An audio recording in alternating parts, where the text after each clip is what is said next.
মিমি চক্রবর্তীর কুফা কাটায় দিল শাকিব খান। হ্যাঁ, ঠিক শুনছেন। Hey guys, welcome back to cine Suman. তো আমার আগের ইউটিউব চ্যানেলটায় একটা কপিরাইট স্ট্রাইক হওয়ার কারণে আমি আগের চ্যানেলটা ডিলিট করে দিছি। এই চ্যানেলটা আবার নতুন করে ক্রিয়েট করছি। তো চাইলে আমার চ্যানেলটা সাবস্ক্রাইব করতে পারেন। তো যাই হোক, মূল আলাপে আসি।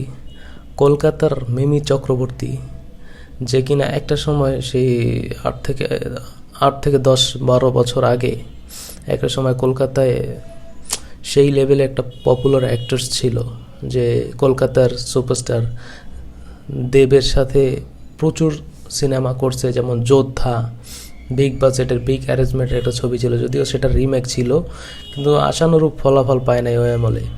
তারপরে লাস্ট জিতের সাথে, সুপারস্টার জিতের সাথে বাজি নামে একটা সিনেমা করছিল, যেটা করোনা কোভিড পরবর্তী সময়ে রিলিজ হয়েছিল, যেটা খুব বেশি আলোচনা